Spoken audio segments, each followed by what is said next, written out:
Can journalism survive this environment? To reflect on this question, we are joined now by Domagoj Novokmet, who has over 30 years of experience in public and private media in Southeast Europe. Over to you with the presentation, Journalism Under Pressure. Thank you very much. Thank you very much. Good morning, everybody. So I didn't raise my hand during the last discussion. I'm still very optimistic about situation in world, considering journalism, even though it's not so bright, but I think that we still have chance and we still have possibilities. Several things about me. I started my career 30 years ago at HRT, public broadcaster of Croatia. I did many things there, from morning shows to the late night political daily hard talk. I did it with my colleague, you are probably familiar with her, Goga Škaljac. We did it for several years. We are very proud of that. At one moment, I was also acting general manager of HRT, and from that period, I have to tell you that I'm very proud of two projects we launched and which are still healthy and alive, even though it was 15 years ago almost. We launched HRT 3. It is culture and science TV program, which still functions and which is recognized in Croatia as a point for serious discussion, point for cultures, point for something what you cannot find usually on commercial TV stations. We also launched a news channel, HRT4, also functioning even today. It was actually the first real news channel in Croatia at that moment, covering and deeply depending on a network of regional journalists for HRT in Croatia, with possibility for them to show much more than it was possible before launching concept of news channel. 7-8 years ago, I changed company. I moved to N1. N1 is an international project in Southeast Europe, which is combining 3 news channels, one in Croatia, one in Serbia, one in Bosnia and Herzegovina, and also web-based project in Slovenia.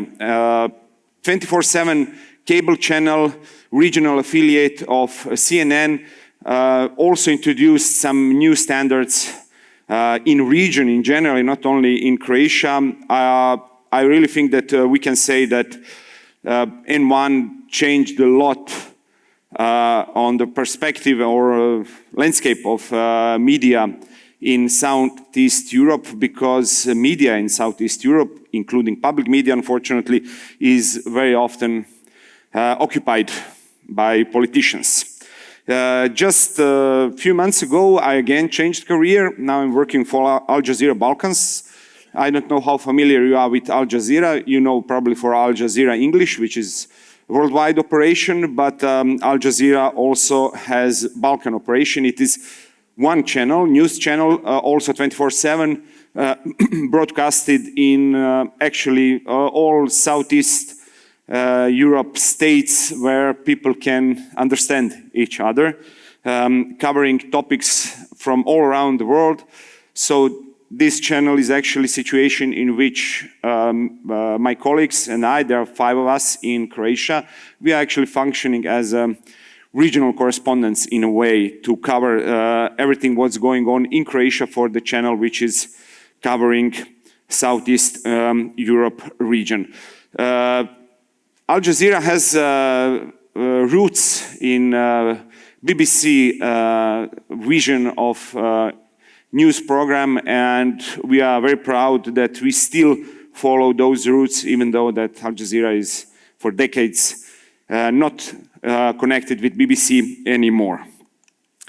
I will talk today about several groups of pressure I think that journalists are facing today. And when we talk about these threats, I think really we can call them threats, then they are extra difficult and extra dangerous for journalists working as correspondents, journalists working in regions, especially if you are organized in a way that you have some small remote newsroom far away from main capital and under much bigger danger of being under any kind of pressure. I wanted to show you this video. It shows my colleague who was live reporting after earthquake which happened in Croatia 5 years ago. During his report, there was another earthquake, and there was father and mother on breakdown and just next to cameraman because they just lost their daughter. So today, unfortunately, with climate change, we are reporting in more and more dramatic circumstances, and especially journalists in regions who are usually first one on the front line without serious support. I will give an example. When I don't know, was working 10 years ago in Croatia, there was no equipment for floods. There were no helmets. There were no bulletproof vests in newsrooms. Now, almost all newsrooms I know have this kind of equipment because we are suddenly living in a world in which you today can be in situation covering some nice story from about food production in your region. Tomorrow, you will be maybe in situation to cover dramatic natural disasters. And I'm telling that and I'm pointing that now because I really think that companies, managements all around Europe are not enough aware of the risks of this kind until they happen.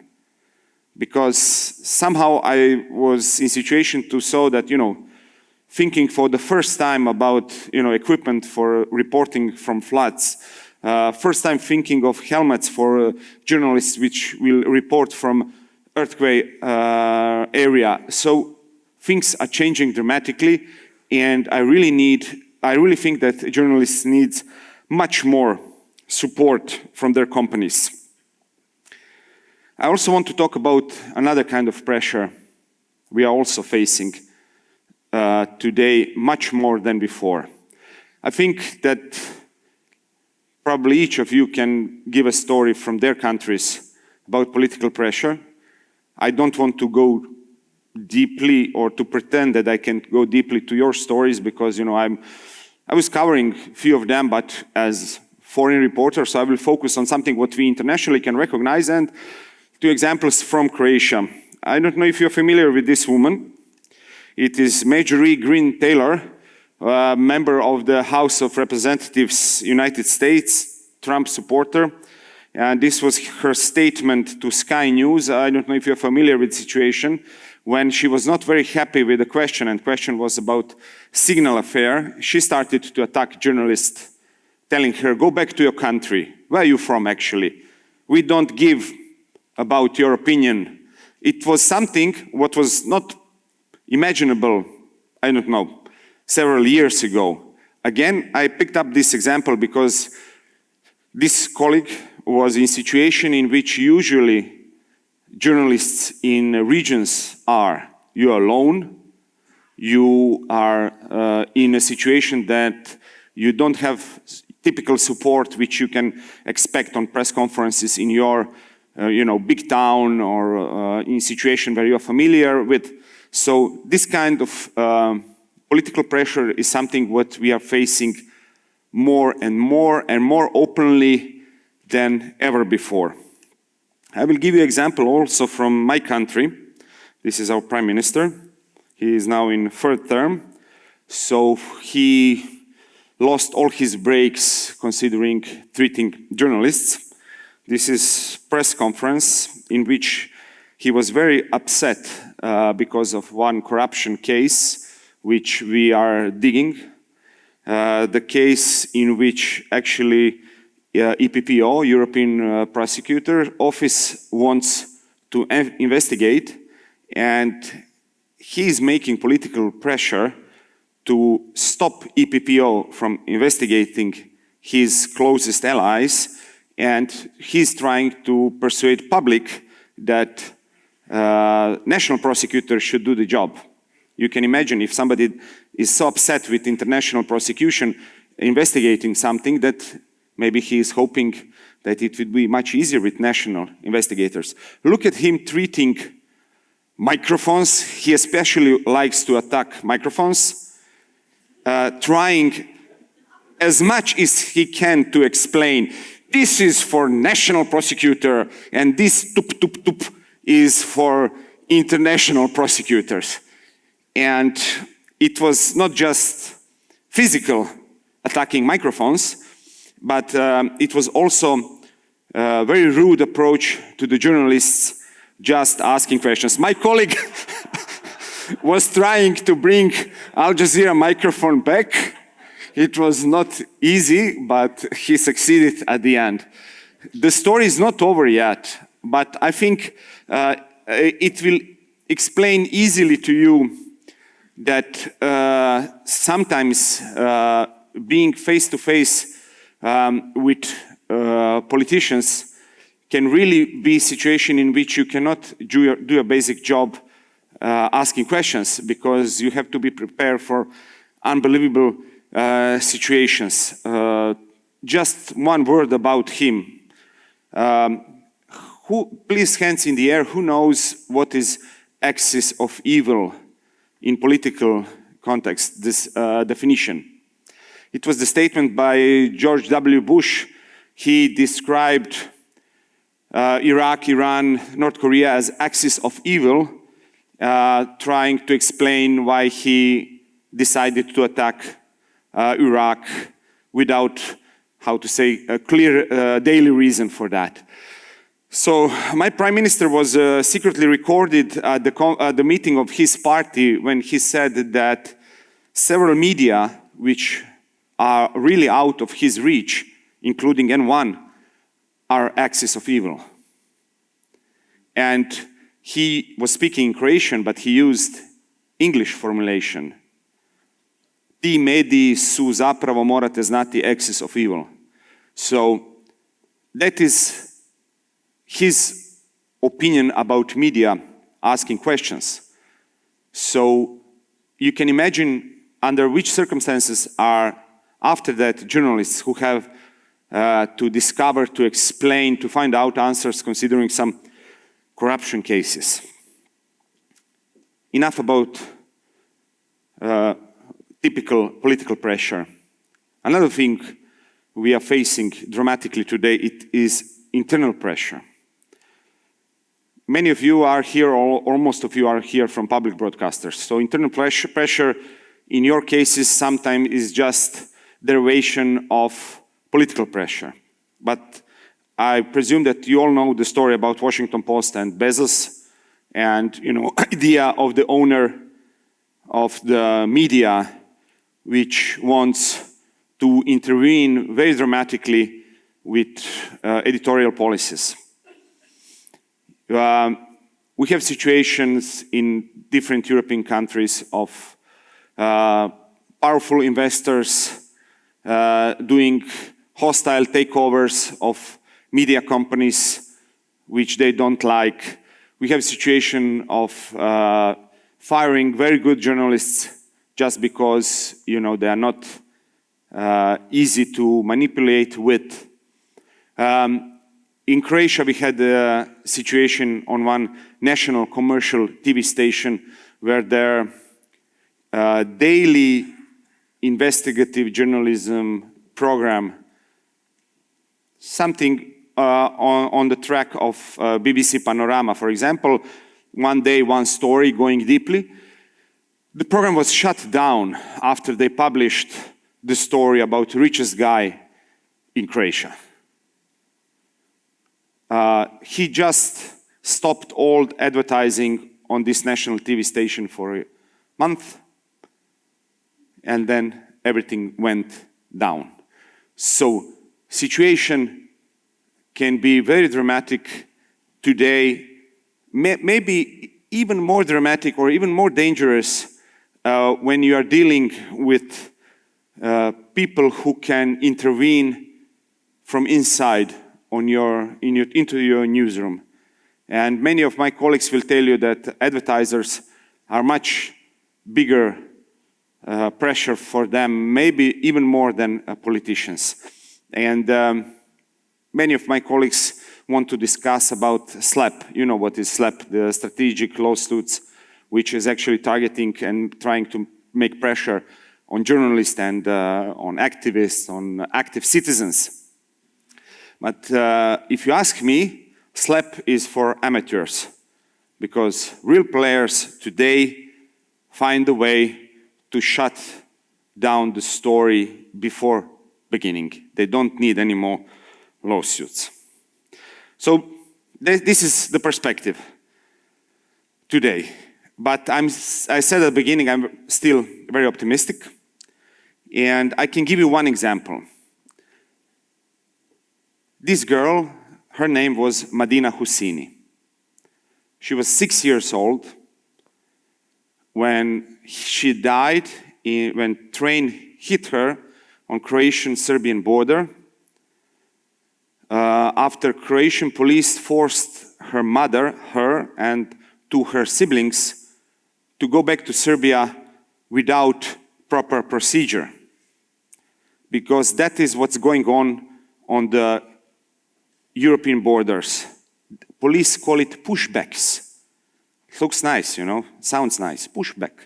But behind pushback, you have a situation where against European laws, European police forces are not ready to deal with individual stories, because law says in European Union, if you ask for asylum, then there has to be procedure. Arguments has to be checked. Unfortunately, policies around Europe don't want to do that, so they push back.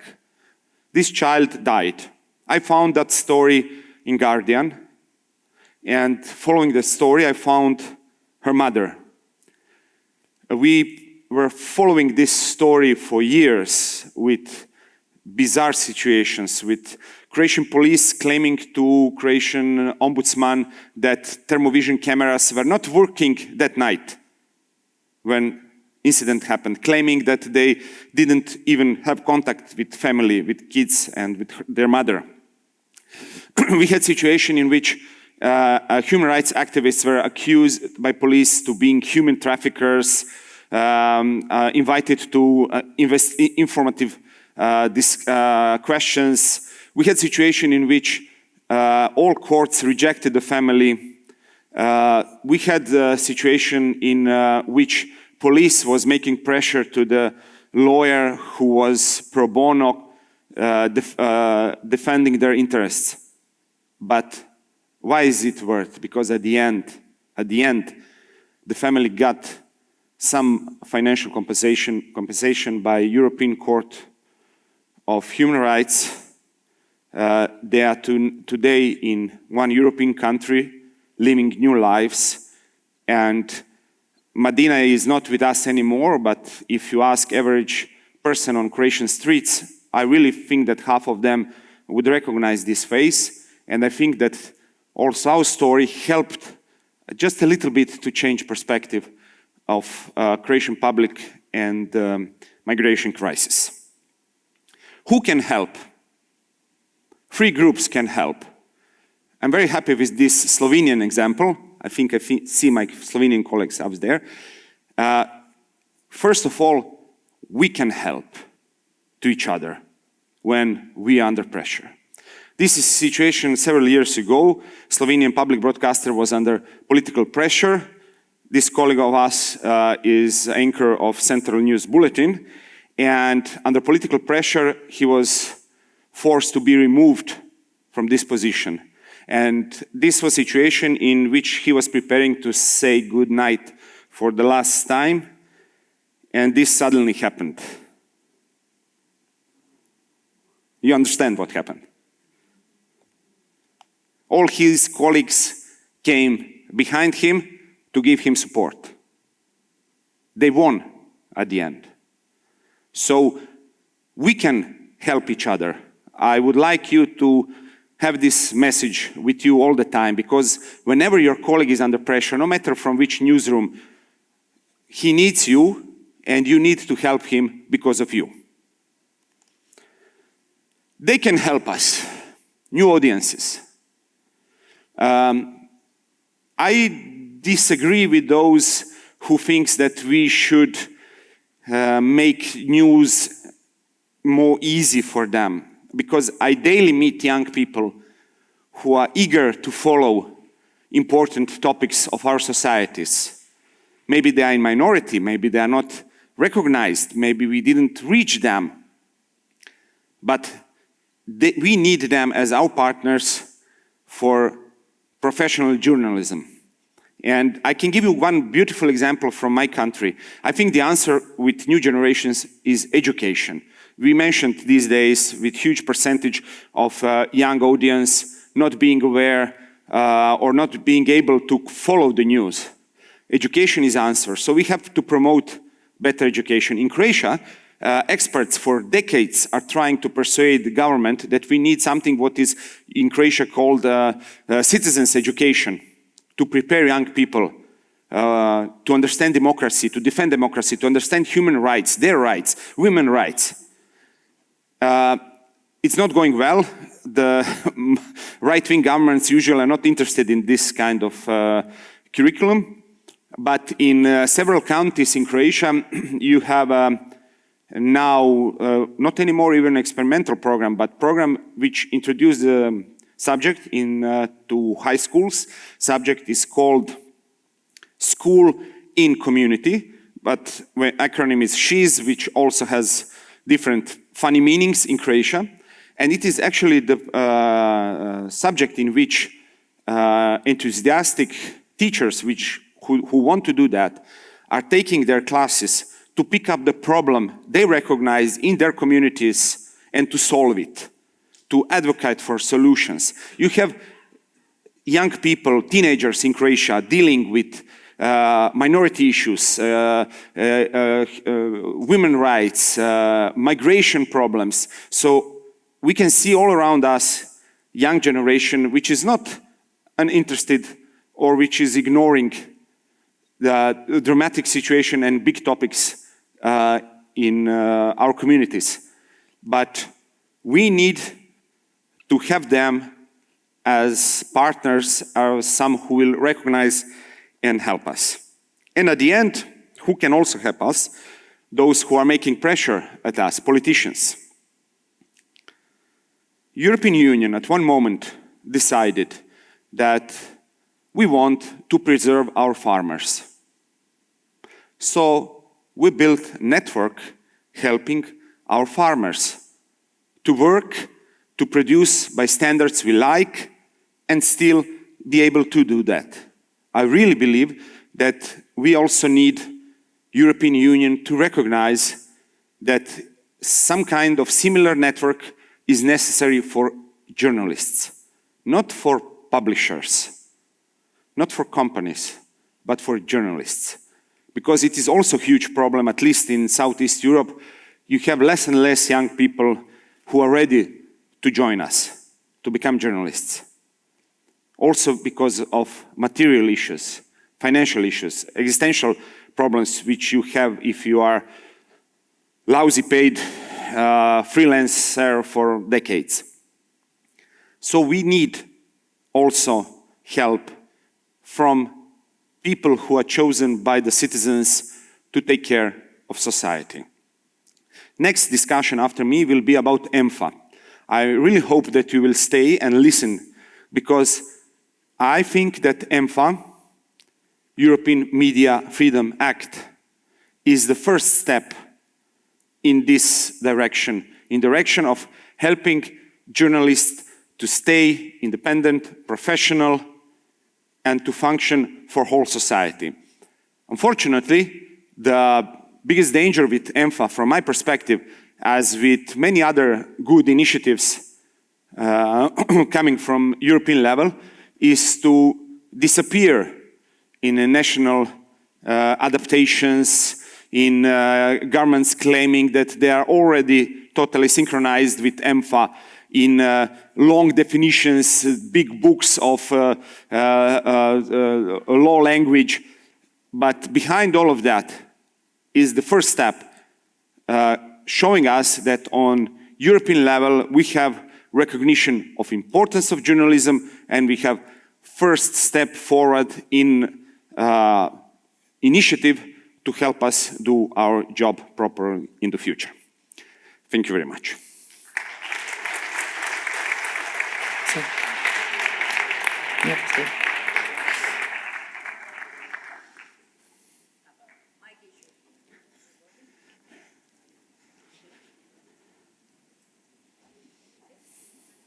It's like, oh yeah, it is working. Have a mic problems. Thank you, Domagoj. That was really powerful, really inspiring. Thanks. I'm sure there's some questions for you from our audience. We'll wait a couple of seconds and they'll will appear. And thank you for almost introducing the next opponent. No, it's perfect. I was stealing your job.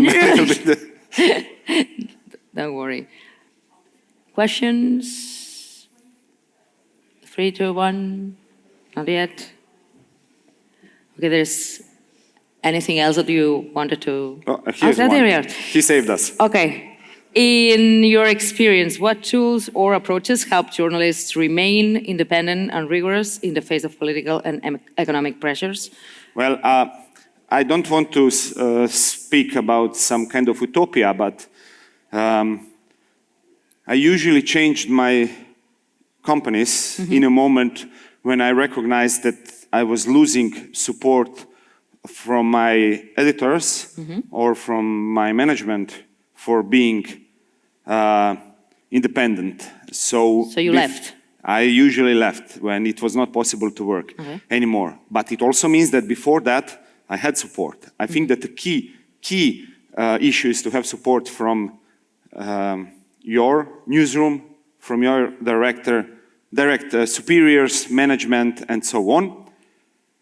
Second, which is also very important, is, and it is daily fight, to persuade citizens, viewers, that you are doing job properly. So while you have support from the public, it's very easy. Of course, it would be beautiful if I could say that law framework is also good enough, but in reality it's not like that. Remember my prime minister, after we found out one series of WhatsApp messages from his spokesperson arranging employment of some people in public companies, he gave a press conference saying, I don't want these political problems anymore. So he changed the law in a way that now you can finish in jail if you are a whistleblower from judiciary system. Wow. Even though we have a law protecting whistleblowers, but whistleblowers from judiciary system, from a state attorney office, can finish in jail if they give information to us about usual investigations which are, they believe, blocked. So. Okay, do you think we live in two-speed information world? How is, oh, the monitor is gone, okay. How is Al Jazeera dealing with it?